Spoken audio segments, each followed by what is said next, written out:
Students, hope you are doing well. Today we will discuss about the water cycle.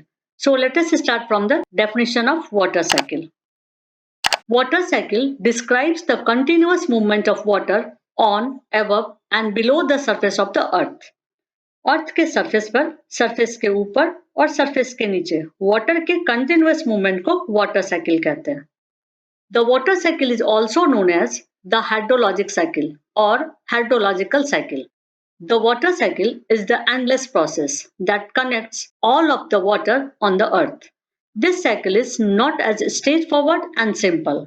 Water cycle को hydrologic cycle या hydrological cycle भी कहते हैं.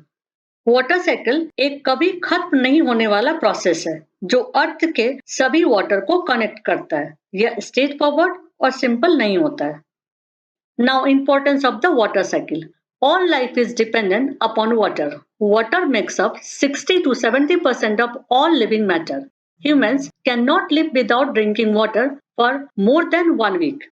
Life water पर depend करता है. सभी लिविंग मैटर का 60 to 70% वाटर का बना होता है. ह्यूमंस ड्रिंकिंग वाटर के बिना 1 वीक से ज्यादा नहीं रह सकता है. The water cycle distributes fresh water all over the earth's surface. Water is also used by terrestrial animals and plants for various life processes. Water cycle पूरे अर्थ के सरफेस पर फ्रेश वाटर डिस्ट्रीब्यूट करता है. टेरेस्ट्रियल एनिमल्स और plants भी बहुत सारे life processes के लिए वाटर का यूज करता है. Now steps of water cycle. There are 7 steps involve in the water cycle. First one is evaporation, second one is condensation, third one is sublimation, fourth one is precipitation, fifth one is transpiration, sixth one is surface runoff, seventh one is infiltration. So let us start from the step 1, evaporation. The water cycle starts with evaporation. Evaporation controls the loss of fresh water. The heat from the sun makes the water molecules move faster and faster until they move so fast they escape as a gas. Water cycle evaporation से शुरू होता है. Evaporation water के loss को control करता है. अब इस प्रोसेस को इस डायग्राम से समझते हैं. ये वाटर बॉडीज है. सन रेज जब वाटर बॉडीज पर पड़ता है तो उसके हीट से वाटर मॉलिक्यूल्स का काइनेटिक एनर्जी बढ़ जाता है. फिर यह गैस बनकर एवोपरेट हो जाता है और इस प्रोसेस को एवोपरेशन प्रोसेस कहते हैं. Now step 2, condensation. In condensation process, water vapor or gaseous phase changes into the liquid or liquid phase. Condensation is the reverse of the vaporization. Condensation process में water vapor या gaseous phase liquid या liquid phase में convert होता है. Condensation process vaporization process का उल्टा होता है. अब इस डायग्राम में देखते हैं.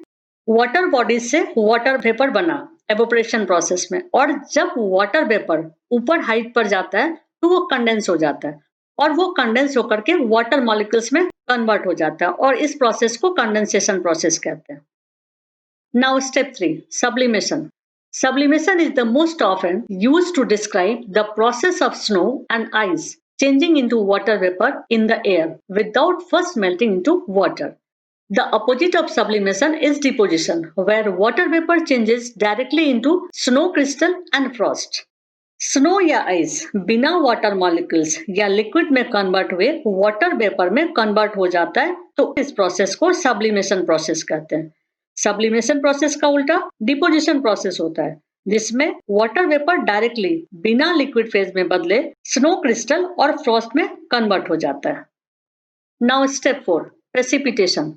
Precipitation forms in the clouds when water vapor condenses into bigger and bigger droplets of water, then fall to the earth.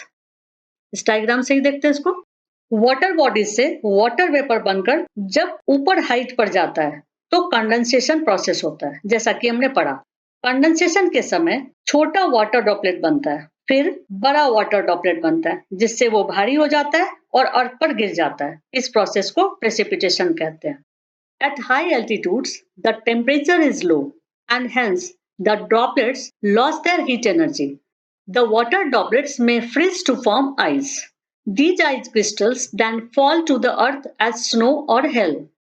अधिक ऊंचाई पर टेम्परेचर कम होता है और कंडेंसेशन के थ्रू जो वाटर ड्रॉपलेट्स बनता है उससे हीट एनर्जी निकल जाती है, जिससे वाटर ड्रॉपलेट्स बर्फ या ओले में कन्वर्ट हो जाता है और फिर यह अर्थ पर गिर जाता है। Now step 5, transpiration. Transpiration is a process similar to evaporation where water is turned into water vapor by the plant's aerial parts such as leaves, stems and flowers. Transpiration process evaporation process की तरह है जहां liquid water water vapour में convert होता है और इसमें plants के एरियल पार्ट्स इन्वॉल्व होते हैं जैसे leaves, stems and flowers. Water is necessary for plants but only a small amount of water taken up by the roots is used for growth and metabolism. The remaining 97 to 99.5% is lost by transpiration.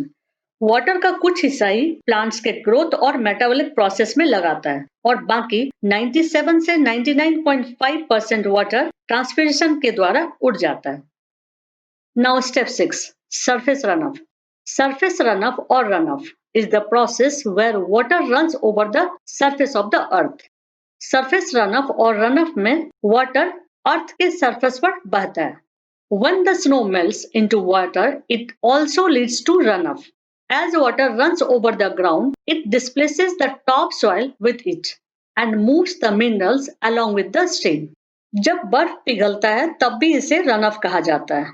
जब water ground के ऊपर बहता है तो इसके साथ साथ top soil भी बह जाता है, जिससे सॉइल का मिनरल्स भी बह जाता है। This runoff combines to form channels, and then through water bodies, the water enters into the hydrosphere. ये runoff combine होकर के चैनल बना लेता है और वाटर बॉडीज के थ्रू यह हाइड्रोस्फीयर में चला जाता है। Now step 7, infiltration. In infiltration, some of the water that precipitates do not run off into the rivers and is absorbed by plants or get evaporated. It moves deep into the soil. The water seeps down through cracks and pore spaces and increases the level of the groundwater table in the form of pure water and is drinkable.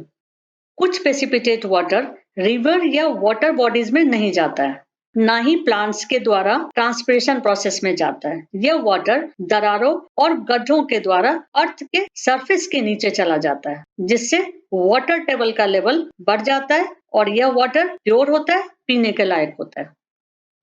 अब इस diagram से आपको water cycle समझाते हैं जिसमें 7 process involve है। First process है evaporation. जब वाटर वेपर में कन्वर्ट होता है तो इसे एवोपरेशन प्रोसेस कहते हैं। सेकेंड है कंडेंसेशन। जब वाटर वेपर वाटर ड्रॉपलेट में कन्वर्ट हो जाता है तो इसे कंडेंसेशन प्रोसेस कहते हैं। नेक्स्ट है सब्लिमेशन। वाटर वेपर से आइस या आइस से वाटर वेपर में कन्वर्ट होने के प्रोसेस को सब्लिमेशन प्रोसेस कहते हैं। नेक्स्ट है प्रेसिपिटेशन। आइस जब रेन के साथ अर्थ के सरफेस पर गिरता है तो इसे प्रेसिपिटेशन प्रोसेस कहते हैं। नेक्स्ट है ट्रांसपिरेशन। प्लांट्स के थ्रू वाटर का वाटर वेपर में कन्वर्ट होना ट्रांसपिरेशन प्रोसेस कहलाता है। नेक्स्ट है सरफेस रन ऑफ। अर्थ के सरफेस पर वाटर जब बहता है तो उसे सरफेस रन ऑफ कहा जाता है। लास्ट है इनफिल्ट्रेशन। सरफेस रन ऑफ का कुछ वाटर ग्राउंड के अंदर चला जाता है, जिसे इनफिल्ट्रेशन प्रोसेस कहते हैं। Now summary of the water cycle. In this class we learned first definition of water cycle, second importance of water cycle, and third steps of water cycle. In steps of water cycle there are 7 steps. First evaporation, second condensation, third sublimation, fourth precipitation, fifth transpiration, sixth surface runoff and last infiltration. That's it. यदि आपको video पसंद आए तो like कर दीजिएगा और आगे के वीडियोस को देखने के लिए सब्सक्राइब कर दीजिएगा।